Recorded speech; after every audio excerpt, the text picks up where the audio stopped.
Hello, it's the middle of March and I'm out foraging wild spring greens. In this video I'm going to be showing you how to make a chimichurri, but with foraged items that you can find at this time of year.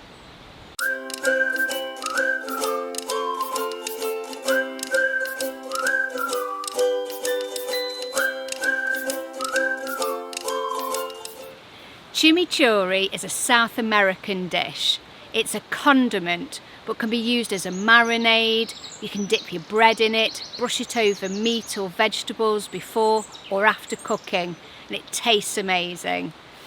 Now, a traditional chimichurri uses garlic and chili with herbs such as parsley. Now, we're going to use foraged plants that replicate that garlic flavour and the heat of the chili, and I can find them all in this patch right here. At this time of year we can find wild garlic, and where we live it's in abundance, so we'll be adding that. We can also find garlic mustard, which will give it that real heat, hot flavour. And as a replacement of the parsley, we're going to be using ground elder, which again can be found all over the place. When foraging for ground elder, you want these young shoots. You can see they've got a glossy, waxy sheen to them, and the colour is slightly more of a spring green, and the leaves have just unfurled compared to this older one, which won't taste as good, but you can see the difference here. We want the nice young shoots. If you're starting out as a forager, especially in springtime, do make yourself aware of this plant here. It's called dog's mercury. It is poisonous, but it's commonly found among the wild greens that you might like to pick. And you could see how it might be mistaken perhaps for the ground elder right next to it. Get yourself familiar with it. You don't want to be gathering en masse and accidentally putting that into your recipes. Now with this plant, we're going to get some fiery heat that chimichurri normally gets from chilies. This is called garlic mustard, also commonly known as Jack by the hedge.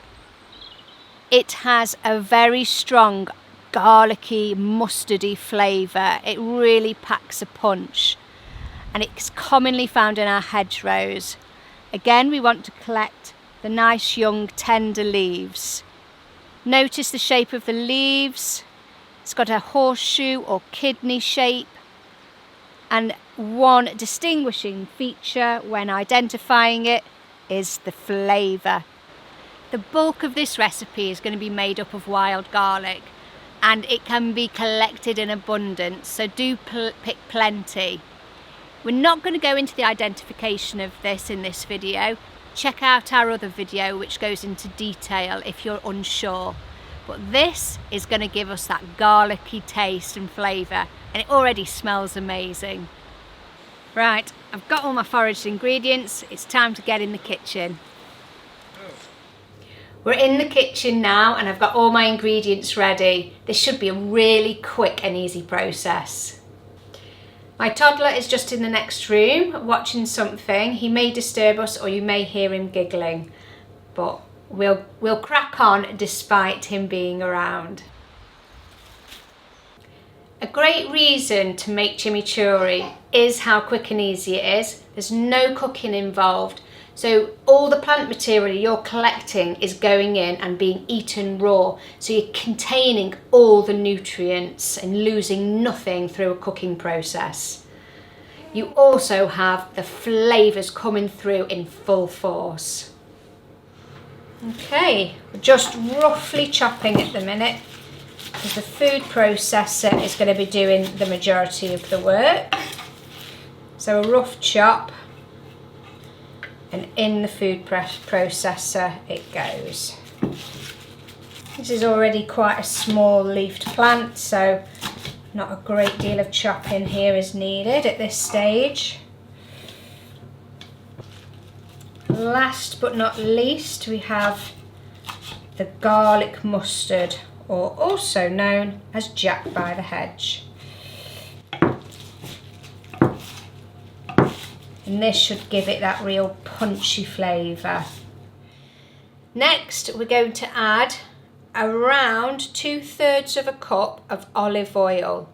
Now, we can always add more to the mix later if we think we need it, but here goes. Next, I'm going to put in about 4 tablespoons of red wine vinegar. Again, if you find you've collected more than enough plant material and it's not quite liquidy enough, we can always add more later. So we'll try 4 for now and see how that turns out. Next, we're just going to season with a little salt and pepper. Next, we're going to whiz it up really fine with the food processor. We're looking for a runny sauce consistency, a dip, but it drizzles over perhaps grilled meats and vegetables. So if it's not liquid enough, we can always add more.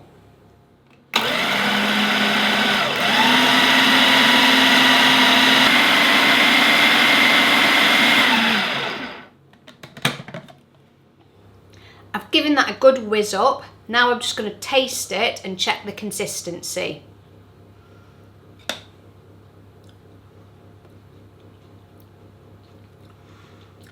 Now that tastes really good. It's got such a fresh, clean taste to it. It's great. Now, the consistency is perhaps a little bit thick for the traditional recipe. However, there's nothing wrong with that. You might like it thick. But I think I'm just going to thin it down just a little bit with just a touch more olive oil and another spoon of vinegar. Yep. I'm happy with that. So here is my finished version of a wild chimichurri, and I must say I'm impressed. It's so easy to do and so fast, and I know I'm containing all those nutrients. I'm going to have some of this with some cheese and crackers now, and maybe drizzle a little on my new potatoes for tea tonight. And there's our version of a wild chimichurri. If you've done something similar and used different ingredients, do let us know in the comments below how it turned out and what you used. And if you want more ideas on recipes and foraging tips, do check out our other videos on our channel. If you want a more in-depth experience about your learning journey with foraged foods, nature connection, bushcraft and recipe ideas, we've got a whole tribe on our Patreon page where we share all sorts of top tips, so do check that out. Thanks for watching, and we'll see you next time. Bye bye.